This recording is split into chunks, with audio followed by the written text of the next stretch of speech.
Hello friends, a grand welcome to all of you on my channel arts students corner. कैसे हैं आप लोग? उम्मीद है आप सब लोग अच्छे होंगे, अपनी पढ़ाई बहुत अच्छी तरीके से कर रहे होंगे। चलिए फटाफट से इस वीडियो को शुरू करते हैं। इस वीडियो में हम लोग पढ़ेंगे regional variation in population growth. अभी हम लोग पढ़ रहे हैं India people and economy book class 12 का ज्योग्राफी का, जिसमें कि फर्स्ट चैप्टर हम लोग पढ़ रहे हैं पॉपुलेशन। अब ये हम लोग इसका सेकेंड पार्ट बना रहे हैं। अगर आपको इसके पहले के टॉपिक्स देखने हैं तो उसके वीडियोस आपको मेरे चैनल पे मिल जाएंगे, आप वहाँ से देख सकते हैं। और मैं रिक्वेस्ट करूँगी कि आप लोग देख के ही आइए, वरना कुछ समझ नहीं आएगा ये चैप्टर। तो चलिए अब फटाफट शुरू करते हैं। अच्छा लगे तो लाइक कर दीजिएगा, ज़्यादा से ज़्यादा शेयर कीजिएगा और चैनल को सब्सक्राइब करना मत भूलिएगा। अच्छा नहीं लगे तो आप डिसलाइक भी कर सकते हैं। एंड कोई डाउट होगा तो कमेंट सेक्शन में से पूछ सकते हैं। चलिए शुरू करते हैं। Regional variation in population growth, यानी कि जनसंख्या वृद्धि में क्षेत्रीय भिन्नताएँ। The growth rate of population during 1991 to 2001 in Indian states and union territories shows very obvious pattern. 1991 से 2001 के दौरान भारत के राज्यों और केंद्र शासित प्रदेशों में जनसंख्या की वृद्धि दर सुस्पष्ट प्रतिरूप दर्शाती है। The states like Kerala, Karnataka, Tamil Nadu, Andhra Pradesh, Odisha, Puducherry and Goa shows a low rate of growth not exceeding 20% over the decade. Kerala, Karnataka, Tamil Nadu, Andhra Pradesh, Orissa, Puducherry और गोवा जैसे राज्यों में निम्न वृद्धि दर पाई जाती है, जो दशक में 20% से अधिक नहीं हुई।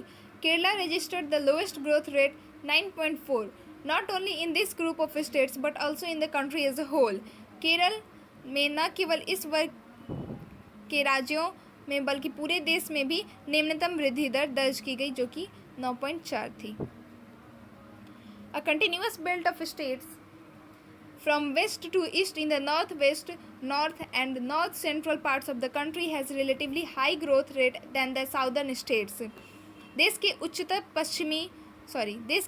पश्चिमी, उत्तरी और उत्तर मध्य भागों में पश्चिम से पूर्व स्थित राज्यों की एक सतत पेटी में दक्षिणी राज्यों की अपेक्षा उच्च वृद्धि दर पाई जाती है।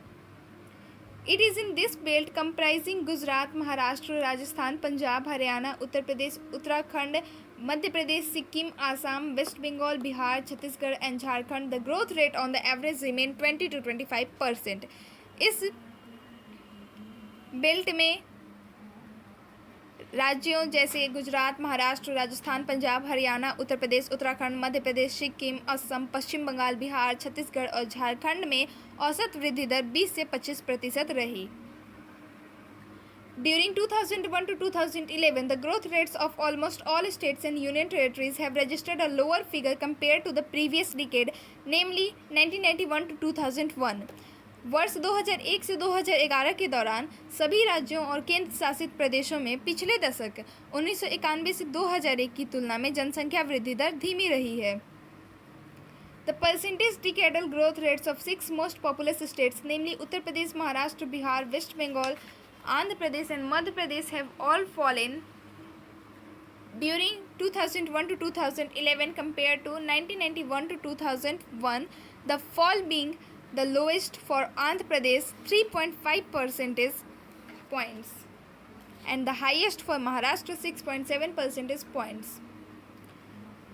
6 सर्वाधिक जनसंख्या वाले राज्यों उत्तर प्रदेश, महाराष्ट्र, बिहार, पश्चिम बंगाल, आंध्र प्रदेश और मध्य प्रदेश में भी 1991 से 2001 की तुलना में 2001 से 2011 में दशकीय वृद्धि दर यानी कि परसेंटेज में कमी रही है। आंध्र प्रदेश में सबसे कम 3.5% तक, महाराष्ट्र में सर्वाधिक 6.7% गिरावट थी। Tamil Nadu 3.9 percentage points and Puducherry 7.1 percentage points have registered some increase during 2001 to 2011 over the previous decade. Tamil Nadu 3.9% तथा पुडुचेरी 7.1% पिछले दशक की तुलना में 2001 से 2011 में कुछ वृद्धि दर दर्ज की गई है। यहाँ पे एक्टिविटीज़ दी गई हैं, इसको आप लोग कीजिएगा। An important aspect of population growth in India is the growth of its adolescents. Bharat में जनसंख्या वृद्धि का एक महत्वपूर्ण पक्ष इसके किशोरों की वृद्धि है। At present, the share of adolescent that is up to the age group of 10 to 19 years is about 20.9% according to 2011, among which male adolescents constitute 52.7% and female adolescents constitute 47.3%। वर्तमान में किशोरों अर्थात 10 से 19 वर्ष की आयु वाले लोग का अंश 20.9% है 2011 की जनगणना के अनुसार, जिसमें 52.7% किशोर और 47.3% किशोरियां सम्मिलित हैं। The adolescent population, though regarded as the youthful population having high potentials, but at the same time they are quite vulnerable if not guided and channelized properly. किशोर जनसंख्या यद्यपि उच्च संभावनाओं से युक्त युवा जनसंख्या समझी जाती है, यदि उन्हें समुचित ढंग से मार्गदर्शित और दिशा निर्देशित न किया जाए तो वे काफ़ी सुभेद्य यानी कि वल्नरेबल भी होते हैं। There are many challenges for the society as far as these adolescents are concerned, some of which are lower age at marriage literacy, particularly female literacy, school dropouts, low intake of nutrients, high rate of maternal mortality of adolescent mothers, high rate of HIV and AIDS infections, physical and mental disability or retardedness, drug abuse and alcoholism, juvenile delinquency and commitment of crimes, etc.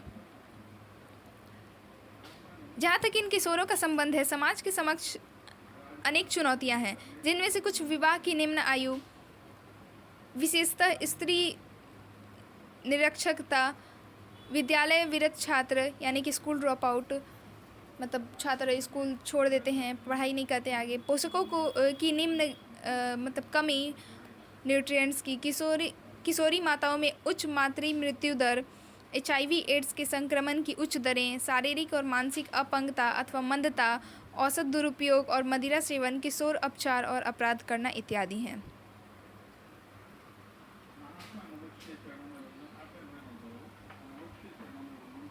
In the view of this, the Government of India has undertaken certain policies to impart proper education to the adolescents group so that their talents are better channelized and properly utilized.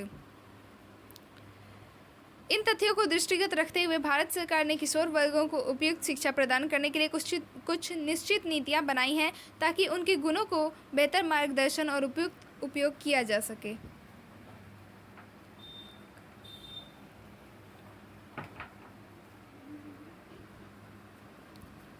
The National Youth Policy is one example which has been designed to look into the overall development of our large youth and adolescent population.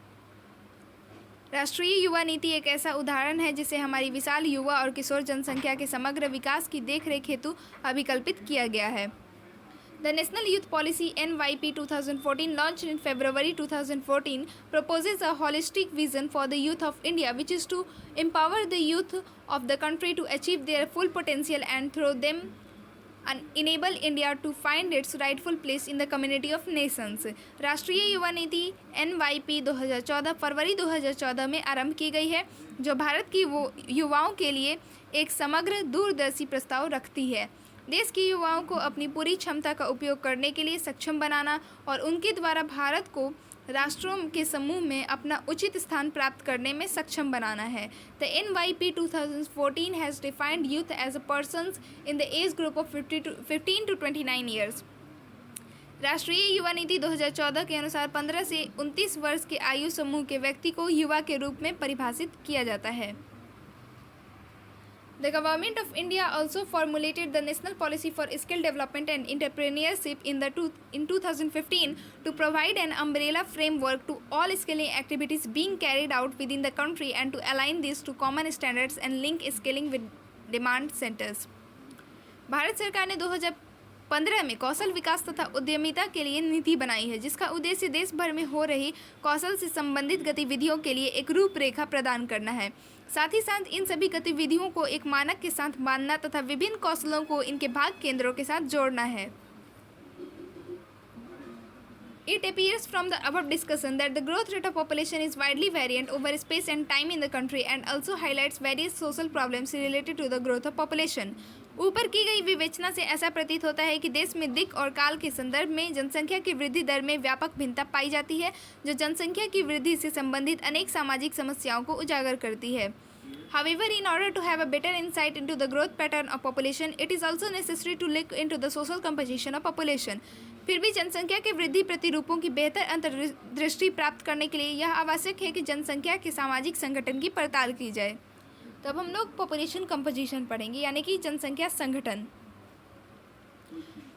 Population composition is a distinct field of study within population geography with a vast coverage of analysis of age and sex, place of residence, ethnic characteristics, tribes, language, religion, marital status, literacy and education, occupational characteristics, etc. जनसंख्या संगठन जनसंख्या भूगोल के अंतर्गत अध्ययन का एक सुस्पष्ट क्षेत्र है जिसमें आयु व लिंग का विश्लेषण, निवास का स्थान, मानव जातीय लक्षण, जनजातियाँ, भाषा, धर्म, वैवाहिक स्थिति, साक्षरता और शिक्षा, व्यावसायिक विशेषताएं आदि का अध्ययन किया जाता है। In this section the composition of Indian population with respect to their rural urban characteristics, language, religion and pattern of occupation will be discussed. इस खंड में ग्रामीण नगरीय विशेषताओं, भाषा, धर्म और व्यवसाय के प्रतिरूपों के संदर्भ में भारत की जनसंख्या के संगठन की विवेचना की जाएगी, यानी इसके बारे में चर्चा की जाएगी। Rural urban composition. देखिए, मैं बहुत ज़्यादा शुद्ध हिंदी बोल रही हूँ, आप लोग को लग रहा होगा, बिकॉज इससे आप लोग का भी थोड़ा हिंदी स्ट्रांग होगा। मुझे भी स्ट्रांग करना है थोड़ा। चलिए, रूरल अर्बन कंपोजिशन यानी कि ग्रामीण नगरीय संगठन पढ़ लेते हैं। Composition of population bye their respective places of residence is an important indicator of social and economic characteristics. अपने अपने निवास के स्थानों के अनुसार जनसंख्या का संगठन सामाजिक और आर्थिक विशेषताओं का एक महत्वपूर्ण सूचक है। This becomes even more significant for a country where about 68.8% of its total population lives in village according to 2011। जब देश की कुल जनसंख्या का 68.8% भाग गाँवों में रहता है, तब यह और भी सार्थक हो जाता है। 2011 की जनगणना के अनुसार कुल 68.8% भारत की जनसंख्या ग्रामीण इलाके में रहती है। यहाँ पे एक एक्टिविटी दिया हुआ है, क्रियाकलाप, आप लोग कर लीजिएगा, पढ़ लीजिएगा, देखिएगा क्या एक्टिविटी है। ट्राई करूँगी इसके लिए एक सेपरेट वीडियो बना दूँ। Do you know that India has 6,40,867 villages according to census 2011, out of which 5,97,608 are inhabited villages. तो क्या आप जानते हैं कि सन 2011 की जनगणना के अनुसार भारत में 6,40,867 गांव हैं, जिनमें से 5,97,608 यानी कि 93.2% गांव बसे हुए हैं।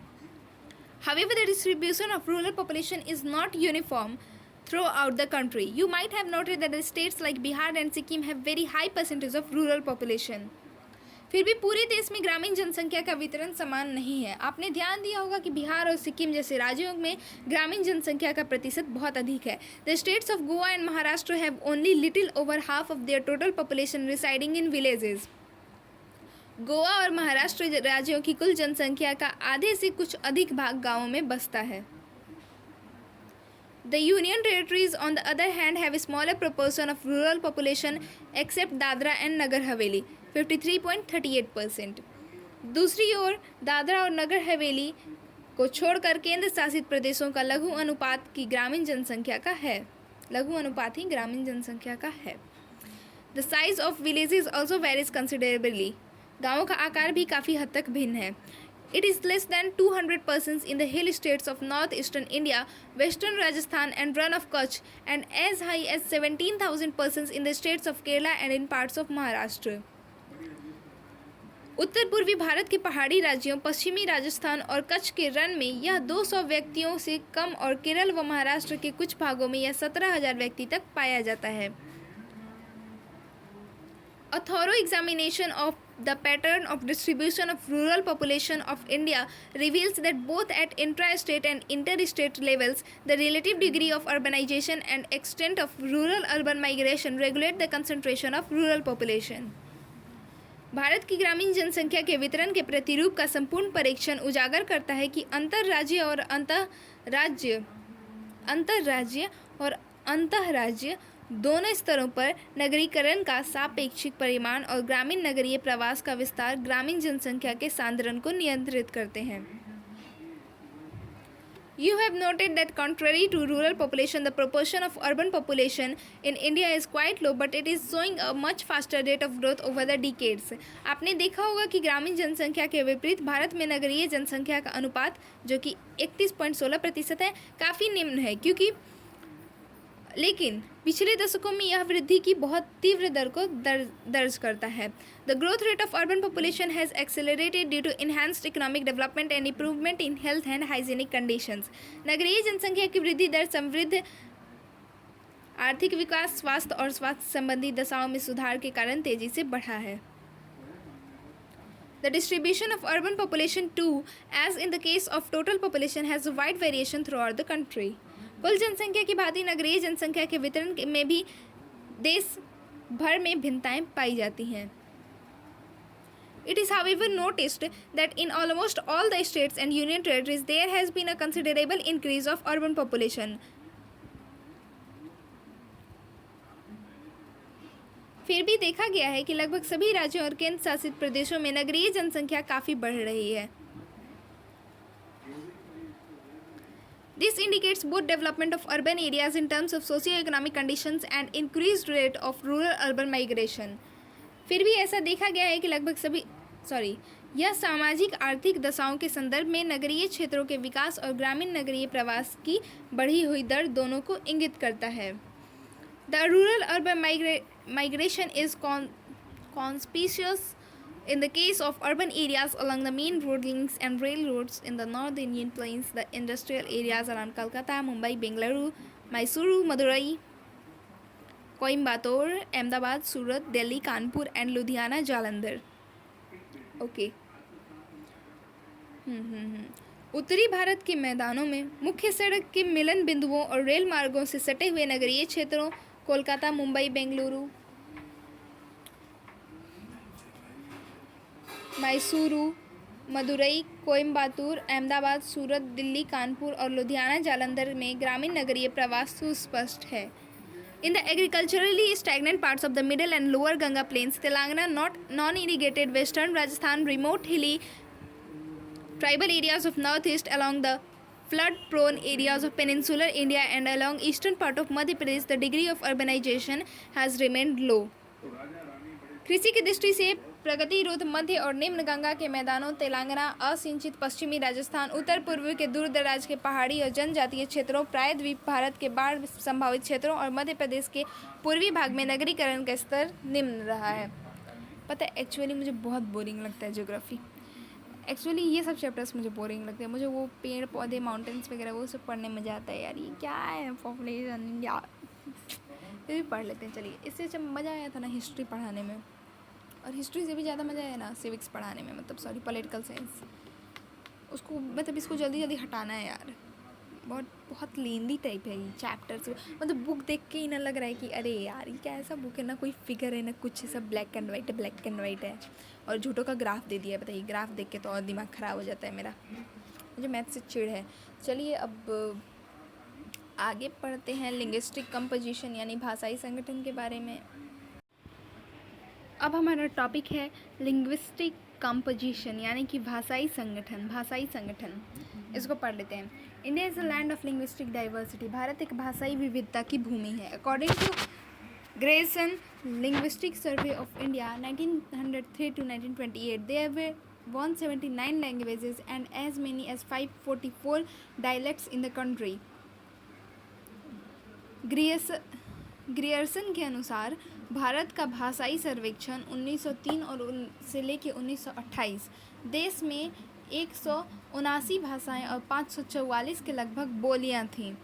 In the context of modern India, there are about 22 scheduled languages and a number of non-scheduled languages.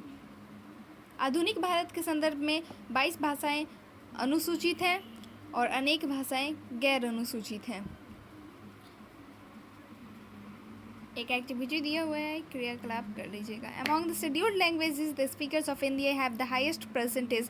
The smallest language groups are Sanskrit, Bodo and Manipuri speakers 2011. According to 2011, ये जो ब्रैकेट में 2011 दिया है इसका मतलब आप समझिएगा कि according to 2011, क्योंकि लास्ट जो हुआ था, क्या कहते हैं उसको, जनगणना, वो 2011 में हुआ था. चलिए तो अनुसूचित भाषाओं में हिंदी बोलने वालों का प्रतिशत सर्वाधिक है।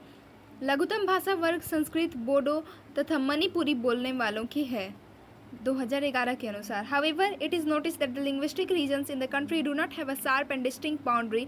Rather, they gradually merge and overlap in their respective frontier zones. यह देखा गया है कि देश में भाषाई प्रदेशों की सीमाएं सुनिश्चित और स्पष्ट नहीं हैं, बल्कि उनका अपने अपने सीमांत प्रदेशों में क्रमिक विलय और अध्यारोपण हो जाता है। लिंग्विस्टिक क्लासिफिकेशन यानी कि भाषाई वर्गीकरण। The speakers of major Indian languages belong to 4 language families which have their subfamilies and branches or groups. This can be better understood from table 1.2. प्रमुख भारतीय भाषाओं के बोलने वाले चार भाषा परिवारों से जुड़े हुए हैं, जिनके उप परिवार, शाखाएं अथवा वर्ग हैं। इसे तालिका 1.2 से बेहतर ढंग से समझा जा सकता है। रिलीजियस कंपोजिशन तालिका 1.2 आप लोग देख लीजिएगा, यानी इनकी टेबल 1.2 अगले ही पेज पे दिया हुआ है, बहुत बड़ा सा टेबल। रिलीजियस कंपोजिशन यानी कि धार्मिक संगठन। Religion is one of the most dominant forces affecting the cultural and political life of the majority of Indians. धर्म सर्वाधिक भारतीयों के सांस्कृतिक और राजनीतिक जीवन को प्रभावित करने वाले प्रमुख बलों में से एक है। Since religion virtually permeates into almost all the aspects of people's family and community lives, it is important to study the religious composition in detail. क्योंकि धर्म लोगों के परिवार और सामुदायिक जीवन के लगभग सभी पक्षों में आभासी रूप से व्याप्त होता है, यह महत्वपूर्ण है कि धार्मिक संगठन का विस्तार पूर्वक अध्ययन किया जाए। तो भाई बढ़ते हैं नेक्स्ट पेज पे। यहाँ पे देख लीजिए टेबल 1.2 दिया हुआ, इसको आप लोग देख लीजिएगा। इसी के बारे में कह रहा था, तो आप लोग देख लीजिएगा, मैं आप टेबल बताने के लिए बैठूँगी। कोई डाउट होगा तो आप मुझसे पूछ सकते हैं। The spatial distribution of religious communities in the country shows that there are certain states and districts having large numerical strength of one religion, while the same may be very negligibly represented in other states. देश में धार्मिक समुदायों का स्थानिक वितरण दर्शाता है कि कुछ निश्चित राज्यों और जिलों में एक धर्म की संख्यात्मक प्रबलता विशाल है, जबकि उसी का दूसरे राज्यों में प्रतिनिधित्व नगण्य है, मतलब कि बहुत कम है, नहीं है, ना के बराबर। नेग्लिजिबली मतलब ना के बराबर या ना से थोड़ा कम, ठीक है। Hindus are distributed as a major group in many states ranging from 70 to 90% and above, except the districts of a state along Indo-Bangladesh border, Indo-Pak border, Jammu and Kashmir, hill states of northeast and in scattered areas of Deccan Plateau and Ganga Plain. Bharat Bangladesh सीमा व भारत पाक सीमा से संलग्न जिलों जम्मू और कश्मीर, उत्तर पूर्व के पर्वतीय राज्यों और दक्कन पठार व गंगा के मैदान के प्रकीर्ण क्षेत्रों को छोड़कर हिंदू अनेक राज्यों में एक प्रमुख समूह के रूप में वितरित हैं, जो कि 70 से 90% तक और उससे अधिक भी। Muslims, the largest religious minority, are concentrated in Jammu and Kashmir, certain districts of West Bengal and Kerala, many districts of Uttar Pradesh, in and around Delhi and in Lakshadweep. विशालतम धार्मिक अल्पसंख्यक मुस्लिम जम्मू और कश्मीर, पश्चिम बंगाल और केरल के कुछ जिलों, उत्तर प्रदेश के अनेक जिलों, दिल्ली में व उसके आसपास और लक्षद्वीप में सांद्रित हैं। They form majority in Kashmir valley and Lakshadweep. सबसे ज़्यादा वो कश्मीर घाटियों में और लक्षद्वीप में उनकी मेजोरिटी है।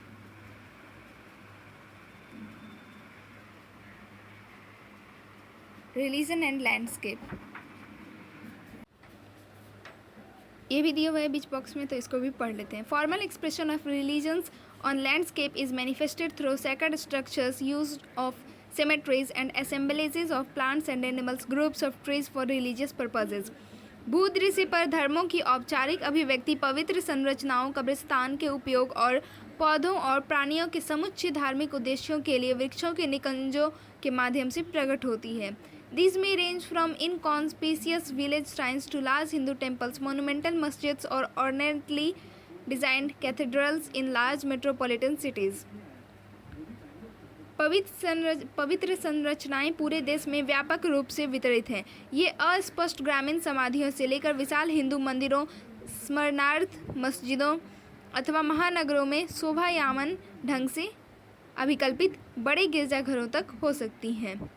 These temples, masjid, gurudwaras, monasteries and churches differ in size, form, space, use and density while attributing a special dimension to the total landscape of the area. क्षेत्र के संपूर्ण भूदृश्य को एक विशेष आयाम प्रदान करते हुए इन मंदिरों, मस्जिदों, गुरुद्वारों, मठों और गिरजाघरों के आकार, प्रकार, स्थान, प्रयोग और संख्या में भिन्नता पाई जाती है।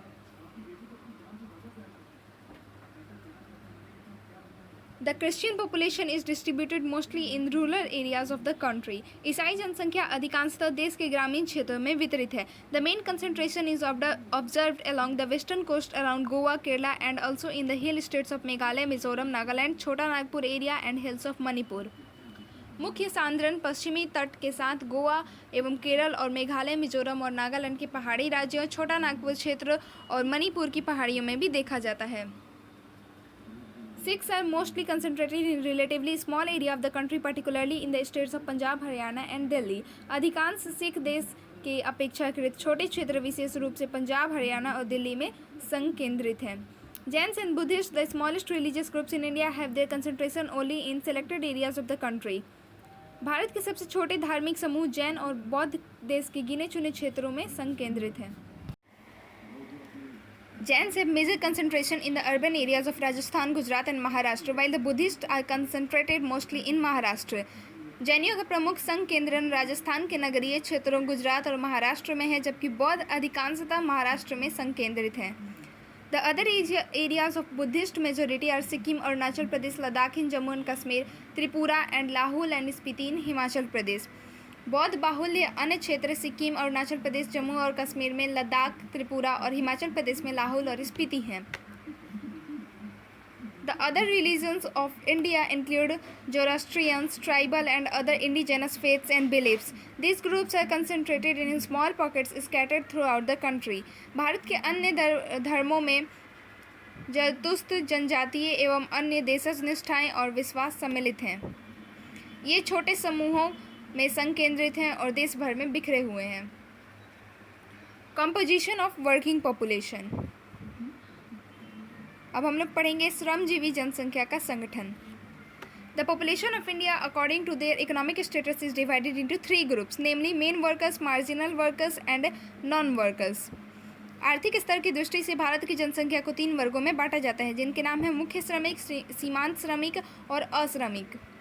It is observed that in India the proportion of workers, both main and marginal, is only 39.8%. According to 2011, leaving a vast majority of about 60% as non-workers.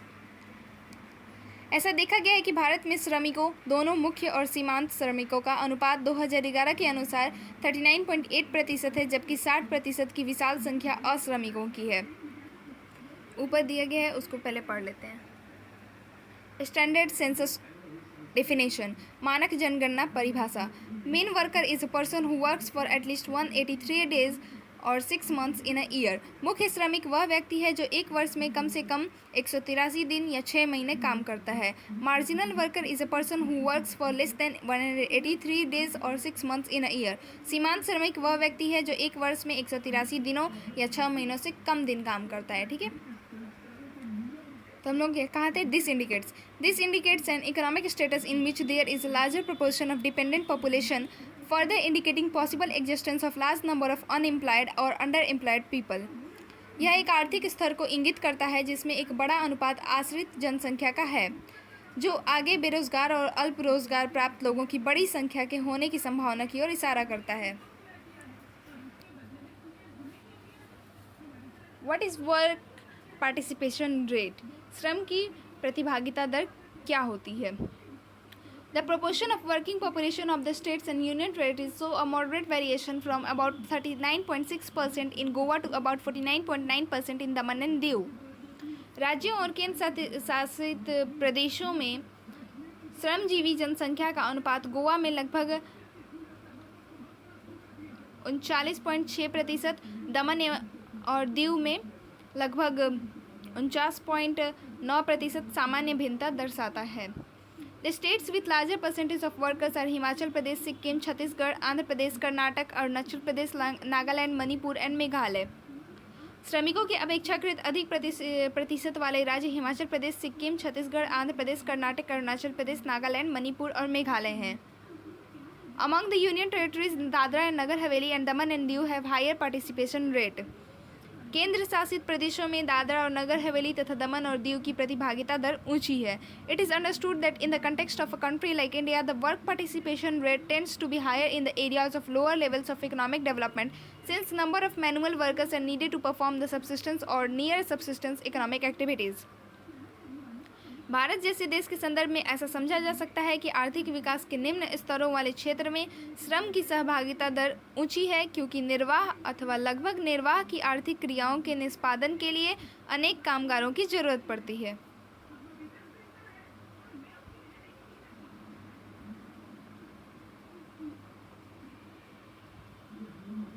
Sorry I thought अटक गया था, मैंने नीचे किया ही नहीं, आप लोग इंग्लिश देख ही नहीं पाएंगे। आई एम सो सॉरी, आप लोग इसके लिए मैं क्षमा प्रार्थी हूँ। आप लोग अपने साथ बुक्स खोल के बैठा कीजिए, इसलिए मैं बार बार कहती हूँ लेकिन आप लोग सुनते ही नहीं हैं, भुगतिए।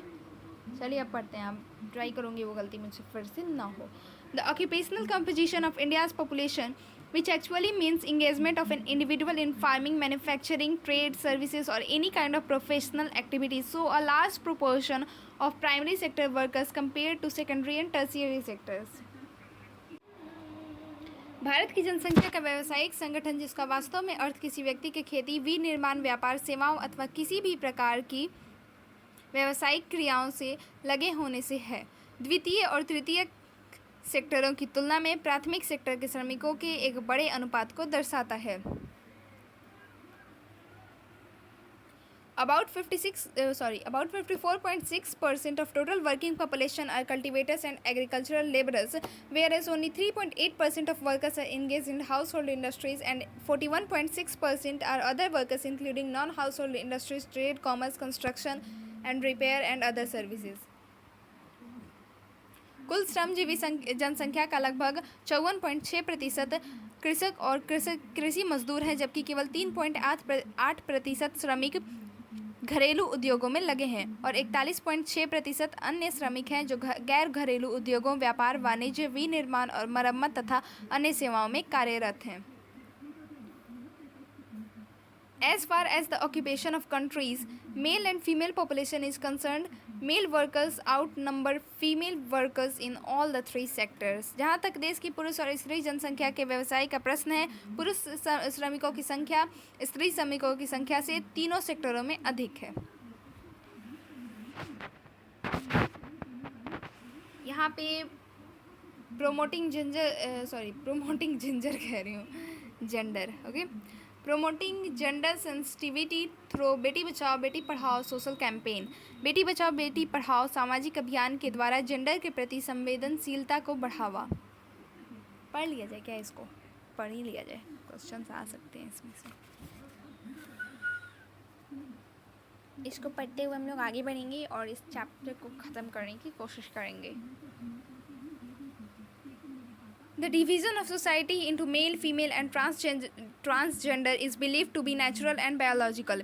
समाज का विभाजन पुरुष, महिला और ट्रांसजेंडर में प्राकृतिक और जैविक रूप से माना जाता है, but in reality there are social constructs and roles assigned to individuals which are reinforced by social institutions. लेकिन वास्तव में समाज सबके लिए अलग अलग भूमिका निर्धारित करता है और ये भूमिकाएं फिर से सामाजिक संस्थाओं द्वारा सुदृढ़ कर दी जाती हैं। Consequently, these biological differences became the basis of social differentiations, discriminations and exclusions. जिसके फलस्वरूप ये जैविक विभिन्नताएं सामाजिक भेदभाव, अलगाव तथा बहिष्कार का आधार बन जाती हैं। The exclusion of over half of the population becomes a serious handicap to any developing and civilized society. आधी से ज़्यादा जनसंख्या का बहिष्करण किसी भी विकासशील और सभ्य समाज के लिए एक गंभीर समस्या है। It is a global challenge which has been acknowledged by the UNDP when it mentioned that if development is not engendered, it is endangered. HDR UNDP 1995। यह एक वैश्विक चुनौती है जिसको संयुक्त राष्ट्र विकास कार्यक्रम UNDP ने संज्ञान में लिया है। यूएनडीपी के अनुसार यदि विकास में सभी जेंडर सम्मिलित नहीं हैं तो ऐसा विकास लुप्तप्राय है। Discrimination in general and gender discrimination in particular is a crime against humanity. सामान्य जन में किसी भी प्रकार का भेदभाव और विशेष रूप से जेंडर के आधार पर भेदभाव मानवता के प्रति एक अपराध है। All efforts need to be made to address the denial of opportunities of education, employment, political representation, low wages for similar types of work, disregard to their entitlement to live a dignified life, etc. इसीलिए सभी के लिए शिक्षा, रोजगार, राजनीतिक प्रतिनिधित्व में समान अवसर, समान कार्य के लिए एक वेतन, स्वाभिमान के साथ जीवन जीने का अवसर सभी को मिले, इसके लिए विशेष प्रयास किए जाने की आवश्यकता है। A society which fails to acknowledge and take effective measures to remove such discriminations cannot be treated as a civilized one. जो समाज इन सभी भेदभाव तथा बुराइयों को दूर करने के लिए प्रभावी कदम नहीं उठाता है वह एक सब समाज नहीं कहा जा सकता है। The government of India has duly acknowledged the adverse impacts of these discriminations and launched a nationwide campaign called Beti Bachao Beti Padhao. Bharat सरकार ने इन सभी को संज्ञान में लेते हुए तथा भेदभाव से होने वाले दुष्प्रभावों को ध्यान में रखते हुए राष्ट्रीय स्तर पर बेटी बचाओ बेटी पढ़ाओ सामाजिक अभियान चलाया है।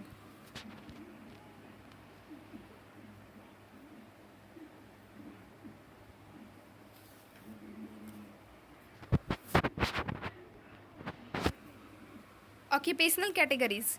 The 2011 census has divided the working population of India into 4 major categories. व्यावसायिक संवर्ग। सन 2011 की जनगणना ने भारत की श्रमजीवी जनसंख्या को 4 प्रमुख संवर्गों में बांटा है। Cultivators, agricultural labourers, house hold industrial workers, other workers. कृषक, कृषि मजदूर, घरेलू औद्योगिक श्रमिक, अन्य श्रमिक। यहाँ पे एक टेबल दिया हुआ है, इसको देख लीजिएगा। The number of female workers is relatively high in primary sector, though in recent years there has been some improvement in work participation of women in secondary and tertiary sectors.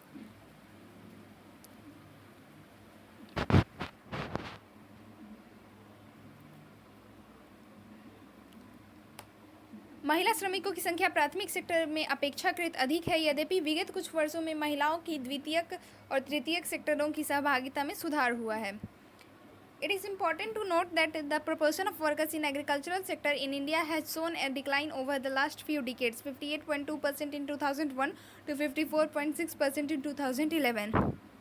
यह जानना आवश्यक है कि पिछले कुछ दशकों में भारत में कृषि सेक्टर के श्रमिकों के अनुपात में उतार दिखाई दिया है। 2001 में 58.2% से लेकर 2011 में 54.6%। पता नहीं कि मुझे गूज़बम्स आ रहे हैं बहुत ज़्यादा। Sorry, focus. आप लोग के साथ भी ऐसा हुआ है क्या? बिना बात के। Okay, let's move on our topic. Consequently, the participation rate in secondary and tertiary sectors has registered an increase. परिणाम स्वरूप द्वितीयक और तृतीयक सेक्टर में सहभागिता दर बढ़ी है। यह श्रमिकों की खेत आधारित रोजगारों पर निर्भरता से गैर खेत आधारित रोजगारों पर निर्भरता को इंगित करता है। आई डोंट नो क्यों ऐसा हो रहा है। ये चैप्टर लगता है जल्दी ख़त्म करना पड़ेगा, इस चैप्टर में कुछ प्रॉब्लम है। ओके, बहुत boring chapter. This indicates a shift of dependence of workers from farm based occupations to non farm based ones, indicating a sectoral shift in the economy of the country.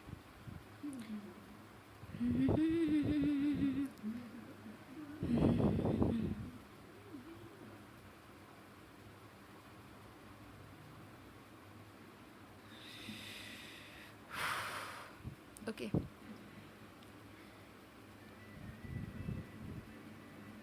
यह श्रमिकों की खेत आधारित रोजगारों पर निर्भरता से गैर खेत आधारित रोजगारों पर निर्भरता को इंगित करता है। यह देश की अर्थव्यवस्था में सेक्टरीय स्थानांतरण है। The spatial variation of work participation rate in different sectors in the country is very wide. देश के विभिन्न सेक्टरों में श्रम सहभागिता दर की स्थानिक भिन्नता है। For instance, the states like Himachal Pradesh and Nagaland have very large shares of cultivators. On the other hand, states like Bihar, Andhra Pradesh, Chhattisgarh, Odisha, Jharkhand, West Bengal and Madhya Pradesh have higher proportion of agricultural laborers. उदाहरण के तौर पर हिमाचल प्रदेश और नागालैंड जैसे राज्यों में कृषकों की संख्या बहुत अधिक है। दूसरी ओर बिहार, आंध्र प्रदेश, छत्तीसगढ़, ओडिशा, झारखंड, पश्चिम बंगाल और मध्य प्रदेश जैसे राज्यों में कृषि मजदूरों की संख्या अधिक है। The highly urbanized areas like Delhi, Chandigarh and Puducherry have a very large proportion of workers being engaged in other services. ठीक है, दिल्ली, चंडीगढ़ और पुडुचेरी जैसे अत्यधिक नगरीकृत क्षेत्रों में श्रमिकों का बहुत बड़ा अनुपात अन्य सेवाओं में लगा हुआ है. This indicates not only availability of limited farming land but also large scale urbanisation and industrialisation requiring more workers in non farm sectors. यह न केवल कि सीमित कृषि भूमि की उपलब्धता को बल्कि बृहत स्तर पर होने वाले नगरीकरण और औद्योगिकरण द्वारा गैर कृषि सेक्टरों में और अधिक श्रमिकों की आवश्यकता को भी इंगित करता है. इंगित मतलब इंडिकेट. ठीक है, तो फ्रेंड्स उम्मीद आप लोग को अच्छा लगा होगा. एक लाइक कर दीजिएगा, ज़्यादा से ज़्यादा शेयर कीजिएगा और चैनल को सब्सक्राइब करना मत भूलिएगा. और कोई डाउट होगा आप मुझसे कमेंट सेक्शन में पूछ सकते हैं. और हाँ, अगर आपको अच्छा नहीं लगा होगा तो आप डिसलाइक भी कर सकते हैं. अगर आपको लाइन बाय लाइन एक्सप्लेनेशन नहीं चाहिए तो आप मेरा वीडियो देखेंगे क्यों यहाँ तक. बात सही है. चलिए ठीक है, okay, stay tuned for next chapter.